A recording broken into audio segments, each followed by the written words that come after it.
What is going on, everyone? Welcome to another very exciting episode right here on the MIgardener channel. If it looks like it's the exact same day as our potato harvest, it's because it is the exact same day. We were just getting done harvesting our potatoes, and if you have not yet seen that video, I'd recommend checking it out. It wasn't an incredible harvest, but it was a harvest nonetheless, and I always say that any harvest that you get is going to be better than anything you're going to get from the store. It's stuff that you grew, it's the highest quality it can be. You have the pride that you grew it yourself, and it always tastes better when you grow it yourself. So when we were harvesting our potatoes, I looked over and I also noticed that our onion bed was ready to harvest. And so since I had Aiden with me, I figured, Aiden, you probably have never harvested an onion either. Nope. So why not bring him along and let's learn some stuff together as well as harvest some onions. So we've got our onion beds here, we got our onion bed behind us here. We planted the onions in the spring and they're ready to harvest. And so let's get ready to harvest. But first I want Aiden to ask any questions he might have, so that it also would give you guys some potential to learn something as well, because there's probably a lot of you that are in the same position as Aiden that don't know a whole lot about onions, other than he's eating them probably. So do you have any questions? Are they all the same onion? So they're not all the same onion. We have a combination of red onions, brown onions, and yellow onions, as well as white onions. But in terms of variety, there are two different types of onions. There are short day and long day. Okay. And so short day onions, you grow them in the south. So like below the 45-degree latitude line. So like Louisiana, Texas, places like that. Because the days are actually, the amount of sunlight that they get is actually less than here in the north. Okay. So it doesn't matter how hot the days are or anything like that. It has to do with how much sunlight they get. And so onions are actually bulbing. They bulb based on how much sunlight they get. They're photosensitive to their bulbing cycle. Okay. So it's really cool. So whenever the summer equinox is, right, when the days start getting shorter, that's when the onions realize that the days are getting shorter, and they start forming their bulbs. So if you were to grow a short day onion in a long day zone like here in Michigan, you'd get really beautiful tops, but they would not form any bulbs at all. But so they are ready to harvest, and how you know they're ready to harvest, which is going to be important for you, because I hope you're going to grow onions next year. Okay. I hope you're going to grow everything next year. Yeah. Aiden's going to have a garden next year, and so we're going to leave a comment in the comments box below encouraging him to start a garden and to grow everything. So when you grow onions, how you know they're ready to harvest is the neck of the onion. The neck is the space in between the leaves and the bulb. It goes soft and it kind of just falls over. So you'll notice how all of the onions, for the most part, are kind of just falling limp. Yeah. Yep. So that's your indication that they're ready to harvest. If they're still standing up, but say like 90% of them have fallen over, we just pull all of them. We don't leave them there just to let them fall over, because they're ready to harvest. Do you intermix the red and the white and the brown onions? Yeah. So the reason why they're intermixed is because I just like knowing what variety I planted. So because if I planted like say a yellow sweet Spanish onion and like a Walla Walla onion, those are both yellow onions. And if I grew them next to each other, I have no idea what they are. So I like to have my varieties spaced out because like we grow an Elsa Craig. Elsa Craig is down that way. And actually Elsa Craig is right here. So we grew Elsa Craig right here. And that's exactly what I thought. I grew them down there. I grew them right here. Yeah. Those are yellow sweet Spanish onions. And we grew Elsa Craig, which is also a yellow onion. And you would never know. I mean, if they grew together, you would never know where one began and what the other one ended. And so I just like to grow these. Like these are the red burgundy. These are the Elsa Craig. These are a variety called Red Weathersfield. Super, super rare onion.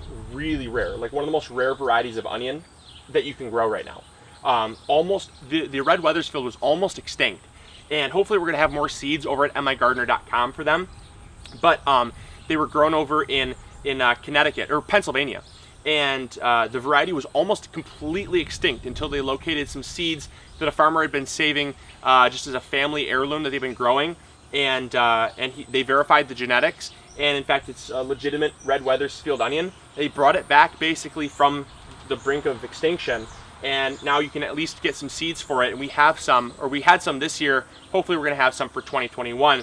But it's a beautiful, gorgeous, nice sized red onion with super long storage life. It's one of the longest storage life onions from the red color variety. Like from the red burgundy, we might get 5 to 6 months out of an onion. In a really good condition, we might get 5 to 6 months. With the red Weathersfield, we might get something like 6 to 9 months. So it's substantially longer. So, yep. But yeah, if you want to harvest, you can totally go ahead and you can pull any onion you want. Can you get seeds from these? You can, yeah. So the seeds would come next year. Okay. If you left these onions in storage, you could plant them in the spring, and then they would form onion seeds that you could harvest. Okay, cool. Yeah. So Can I just pull this? Yeah, you can go ahead and pull it. There, you harvested it. Wow. Okay. I was expecting more exciting.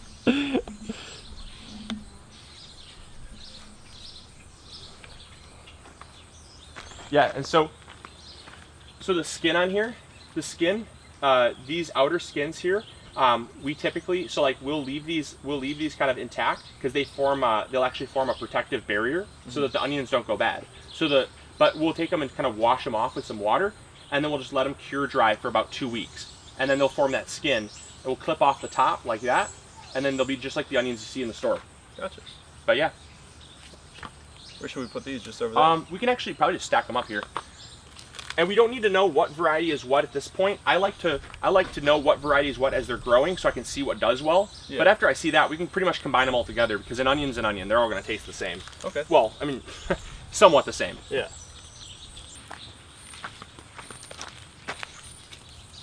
Look at that red color. Isn't that incredible? Man, it's absolutely beautiful. This is the red burgundy.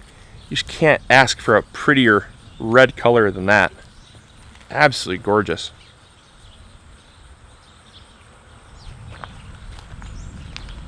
That is a heck of an onion right there. Yeah, this one? That is a heck of an onion. Yeah, for sure. That's like a softball right there. Nice. That is beautiful. This is the red Weathersfield. Check that out. Look at that. That's a gorgeous onion. This is right here, so she can have a little kind of scoring. You want to pull these ones? There you go, Chima. Yeah. Do all onions make you cry when you cut them? So onions will actually make you cry the more sulfur they have. So the sweeter the onion, the less you'll cry.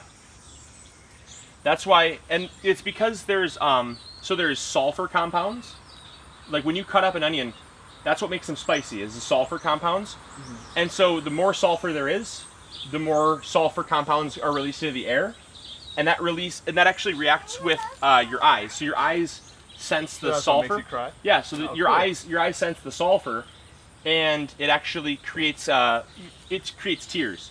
So yeah, it's kind of a chemical reaction that happens in your eye, and those cicadas are super loud. They're like right there. Jeez, dude. Wow. The color on these red Weathersfield is incredible. I mean, look at how deep red that is. Oh my gosh. It's like, that is the most deep red color. Wow, wow, wow. That is incredible. The red Weathersfield, definitely one of my all-time favorite onions. So there we go. That's a wrap. That's a wrap for onion season. And Aiden, good job. This is like 50 pounds.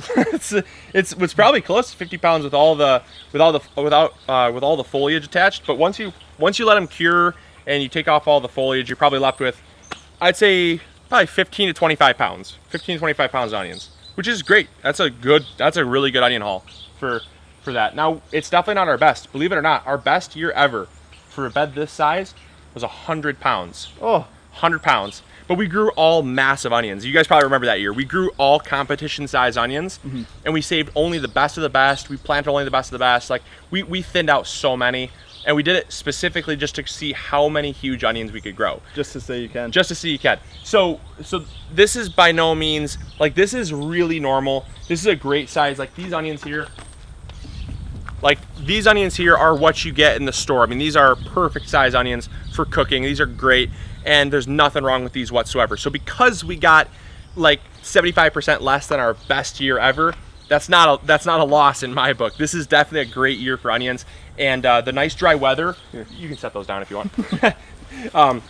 So the nice dry weather definitely contributed to some some disease-free onions, because onions like dry weather. They don't like to be super wet all the time, and so good consistent moisture was key. But the fact that that they're very drought resistant, they like nice warm weather. They don't like super cold weather. It was a good year for them all in all. I mean, there was definitely some highs and lows, but they matured up nicely. They produced nicely, and that's all you can ask. So for 25 pounds of onions from that space right there, victory in my book. So yeah, That's fun. yeah, I'll send some home with you. Thanks for your help. Thank you. So, all right, guys. Well, thank you so much for tuning in for this episode. Thank you so much for subscribing if you have done that. If you have not yet done that, it's a good idea to do that. We got lots more content coming out. Also, make sure to throw a like up there if you did enjoy this video. And throw a like up there for Aiden helping me out for his first time ever. I think he did pretty good. So, all right, I hope you guys enjoyed. Hopefully you learned something new. And as always, this is Luke from the MIgardener channel reminding you to grow big or go home. We'll catch y'all later. See ya.